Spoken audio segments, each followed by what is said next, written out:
भाई आप 127 कंट्री घूम लिए, तो मुझे बताओ कि इंडिया के अलावा आपकी फेवरेट कंट्री कौन सी है जहां आप कभी भी मुंह उठा के दोबारा जाना पसंद करोगे, या इंडिया से कभी मूव आउट करना पड़े तो आप वहां अपना घर इमेजिन कर सकते हो, रह सकते हो। कभी मूव आउट करना ही पड़े, क्योंकि लोगों का ड्रीम होता है बाहर मूव करना। हाँ। पर मैंने देख लिया सारे कंट्रीज में फ्लॉज है, तो भाई अपने में ही रहो बस। हाँ। बट अगर मूव आउट करना हुआ, फॉर मी थाईलैंड अच्छा ऑप्शन है, क्योंकि 2 घंटे की फ़्लाइट है, किसी को फैमिली में इमरजेंसी हुआ तो आ सकता है, बीचेस बढ़िया है, खाना बढ़िया है, लोग अच्छे हैं। बट अगर हम लोग वो सब छोड़ के ऐसे ही पर्सनल चॉइस पकड़े तो ब्राज़ील। ब्राज़ील। मेरा अमेरिका में फेवरेट कंट्री ब्राज़ील है। बस पोर्चुगीज़ को सीखना पड़ेगा, और मज़ेदार देश है। डेंजर तो है, पर डेंजर के साथ मज़ा भी है, तो बैलेंस हो जाता है। मतलब हाई रिस्क हाई रिवॉर्ड। अच्छा, ये मज़ा क्या है भाई, क्या चीज़ अट्रैक्ट कर रही है आपको ब्राज़ील में? पहले तो लोग, मतलब मैं स्ट्रेट हूँ, बट वहाँ के लड़के लड़कियाँ सबको इतने हंसमुख, इतने खुश, एनर्जेटिक, स्किन शाइन करती है, बाल मस्त है, जैसे आप लोग मूवीज़ में दिखाते हैं। यूएस वाले तो है सारे एकदम मोटे छोटे, खराब हालत है उनकी। पर ब्राज़ील में लग रहा है कि हर कोई मॉडल बन सकता है। तो आसपास इतने अच्छे देख के ना आपको भी एनर्जी आता है कि हाँ, अपने आप को ग्रूम करो, एनर्जी में घूमो। सब कोई फ्रेंडली है और सब कोई एक्टिव है, मतलब कोई ऐसे बैठा नहीं है। फुटबॉल खेल रहा है, स्केटिंग कर रहा है, जंपिंग कर रहा है, साइकिल चला रहा है। ग्रीनरी बढ़िया है, और सबसे मेन चीज़ AQI, वेदर बहुत बढ़िया है वहाँ का। किसी भी मंथ जाओ, फ्रेश, अच्छा, और खाना भी बढ़िया, पार्टीज भी बढ़िया। आपको मिल गई ब्राज़ील में चावल? हाँ, वो लोग खाते हैं। हाँ, उनका राजमा बहुत ही फेमस है, बट वो लोग राजमा पोर्क के साथ बनाते हैं, कहते हैं फशुआदा। और बहुत ही कम कंट्रीज है दुनिया में जहाँ पे प्रेशर कुकर मिलता है। इंडिया है, अपने साउथ ईस्ट एशिया वाले देश है, और ब्राज़ील में भी ट्रेडिशनली प्रेशर कुकर था। तो मैंने जब बहुत ट्रैवल करने के बाद प्रेशर कुकर देखा, मेरे लोग को इंडियन छोड़ के गया है क्या? बोला नहीं, आप तो परदादा के टाइम से यूज़ करते हैं, हम लोग को राजमा पकाना होता है। तो ब्राज़ील में वो बढ़िया है। पर ब्राज़ील की भाई कौन सी सिटी, क्या कैपिटल सिटी ही अच्छी है या और आसपास एरियाज हैं? कैपिटल तो आप बता ही नहीं पाओगे, सौ पाउले नहीं है उसका कैपिटल? आप ट्राई करो। रियो। No idea. ब्राज़ीलिया है। अच्छा। हाँ, एकदम सेंटर में। साओ पाउलो में सारी फ्लाइट्स जाती है, बट हर वक्त क्लाउडी रहता है, तो बहुत सैड है। अच्छा। आप साओ पाउलो छोड़ के या तो साउथ में आओ या फिर नॉर्थ में जाओ, कोस्टल सिटीज़ बहुत ही बढ़िया है। और हर सिटी डेंजरस है? हाँ, क्या डेंजर है उधर, किस तरीके का? बेसिकली बिना उबर के कहीं मत जाओ। वहाँ भी किडनैपिंग का सीन है? नहीं, किडनैपिंग का सीन नहीं है, बस सामने आएंगे, चाकू दिखाएंगे, खाली कर निकल, और कोई आर्ग्यू नहीं करता है। मतलब क्योंकि वो लोग मार देंगे, मतलब जान से नहीं मारेंगे, बट हिट कर देंगे, तो कोई आर्ग्यू नहीं करता है। अगर आप ब्राज़ीलियन हो, हाँ। आपका फ़ोन चोरी हो गया है, तो आप भूल जाओ।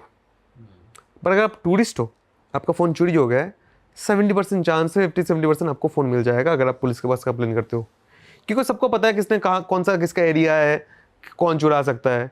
तो टूरिस्ट का अगर चुराते हैं, और टूरिस्ट अगर एफर्ट डाल के उसको रिकवर करने की कोशिश करता है, या तो फवेला के हेड के पास चले जाओ, या तो पुलिस के पास चले जाओ, तो 60-70 चांस है कि आपको आपका फ़ोन, मेनली फ़ोन ही लेते हैं, और तो कुछ लेने के लिए है ही नहीं। कैश वैश नहीं बोलते कि पैसे वैसे निकालो? कैश तो कहाँ यूज़ होता है, मतलब कैश का ज़माना गया है। ब्राज़ील में एक चीज़ अच्छा है, नारियल, जैसे अपना UPI है, UPI यूज़ करने के लिए फिर भी आपको फ़ोन चाहिए।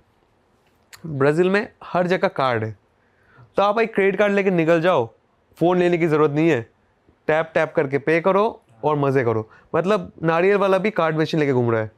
अच्छा। तो एक्चुअली मेरे को ये UPI से ज़्यादा अच्छा लगा कि फ़ोन नहीं लेना पड़ रहा है, बस एक कार्ड लग दो। कार्ड भाई कंपैरेटिवली अनसेफ नहीं है? मैं आपका कार्ड लेके कहीं टैप कर लूँ, अगर खो गया आपका कार्ड तो ज़्यादा वो है ना? तो आप लिमिट सेट करके रखो कि गया तो 4,000 ही गया, 3,000 ही गया, और पिन नहीं, उधर ज़्यादातर पिन भी डालना पड़ता है। तो अच्छा। पर मेरे को एक्चुअली फ़ोन से ज़्यादा कार्ड सेफ लगता है ब्राज़ील जैसे कंट्रीज़ में। आप कितना टाइम देखते हैं भाई ब्राज़ील में? पहली बार तो गया था मैं 2 महीने के लिए सोच के, फिर कोविड लग गया, तो 2019 के फरवरी से लेके मई जून तक मैं ब्राज़ील में था। आपकी दोस्ती यारी बढ़िया बन गई वहाँ पे? अभी हैं वो फ्रेंड्स? फ्रेंड्स तो है, थे, है। क्या हुआ था, मैं हॉस्टल में था, और हॉस्टल में घुसा मैं, एक स्मॉल टाउन है उबातुबा, साओ पाउलो और ब्राज़ील रियो के बीच में, और लग गया कोविड, लॉकडाउन पूरी दुनिया में। और हॉस्टल का जो मालिक था बहुत ही बड़ा हरामी था। उसने बोला कोविड लग गया है, अब तुम मेरे चाकर हो, पैसे भी दो, हॉस्टल का काम भी करो, वरना लात मार के निकाल दूंगा। अरे तो थोड़ा क्रैक था, ऐसे ब्राज़ील में होते नहीं है ऐसे, वो थोड़ा कोकेन वोकेन करके थोड़ा उसका हालत ख़राब था। तो मैं, एक ऑस्ट्रेलियन बंदा और एक बेल्जियम की लड़की, तीनों मिलकर डिसाइड किया ये जुदा है, हम लोग जा रहे हैं यहाँ से। हम लोगों ने किया हाउस रेंट और बीच किनारे हाउस रेंट कर लिया सिर्फ 20,000 में, अच्छा 3 जन का। और मस्त हम लोगों ने बीच लाइफ एंजॉय किया नेक्स्ट के 3-4 महीने। रोज़ उठते थे, वो लोग जाते थे सर्फिंग करने, मेरे को सर्फिंग का कोई शौक नहीं था क्योंकि अपने यहाँ पे है नहीं। 1 महीने बीत गए, फिर वो लोग बोले भाई राजा तू भी कर ले सर्फिंग, तो मैंने सर्फिंग भी सीख लिया इस चक्कर में। और मस्त लाइफ था। दोस्त फ़ोन करते थे भाई कोविड में फंसा है, क्या कर रहा है, मैं वीडियो कॉल करता था, भाई देख, और मैं बीच पे बियर लेके बैठा हूँ और मैं टर्न करता तब तक वो लोग काट देते क्योंकि वो लोग घर पे फंसे पड़े अपने फैमिली के साथ। तो काफ़ी सही सीन था। भाई ये कितना डिफिकल्ट है ये स्पोर्ट सर्फिंग, ये कितना टाइम लगा आपको सीखने में? ऑनेस्टली बताओ तो 2 हफ्ते भी नहीं लगे।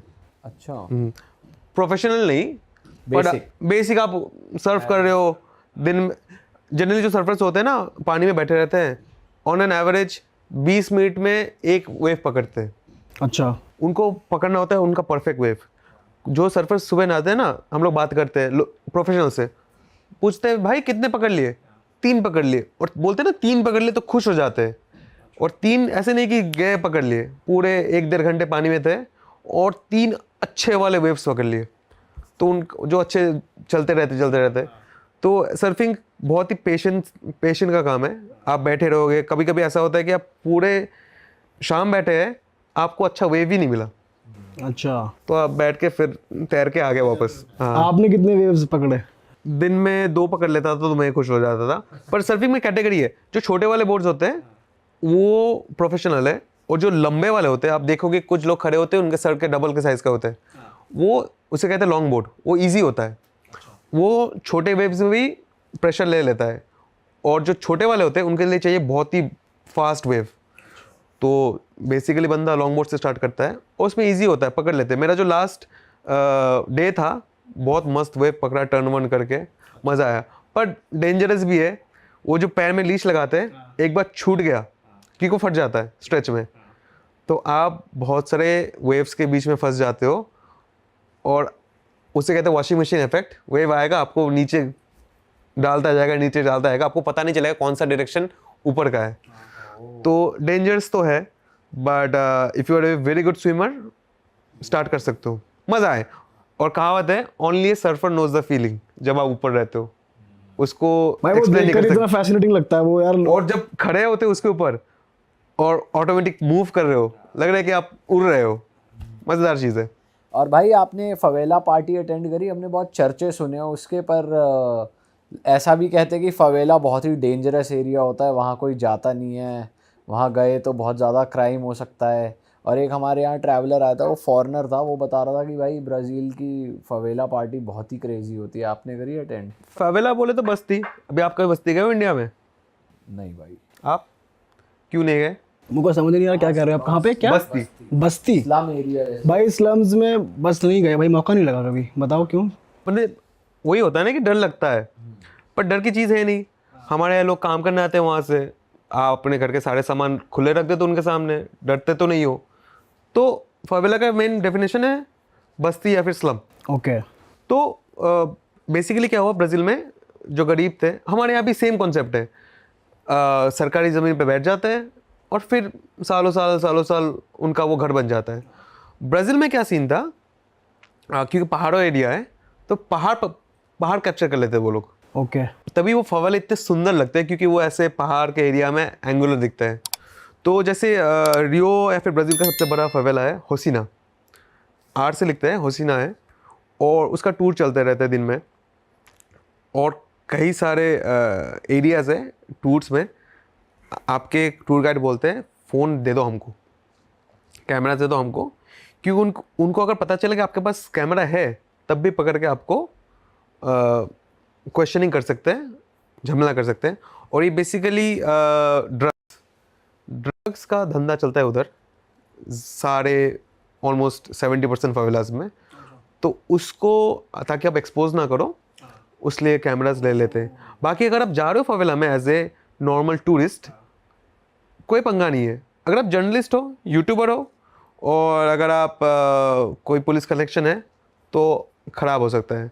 बट वहाँ पे जो फाइट्स होते हैं ना, गैंग्स के बीच में होते हैं, तो नॉर्मल लोगों का टूरिस्ट लोग को परेशान नहीं करते नहीं, इतना। नहीं, वो तो बताया है टूरिस्ट आओ, हमारा कल्चर, हमारा बस्ती, हमारा स्लम देख के जाओ।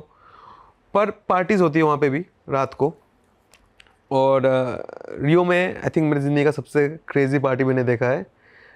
हर सैटरडे होता है, कहते हैं बाइले फंक, और रात के 1-2 बजे स्टार्ट होता है, सुबह 5 बजे तक चलता है। वैसे जो फवेलाज होती है ना, वो शहर से काफ़ी दूर नहीं होती है।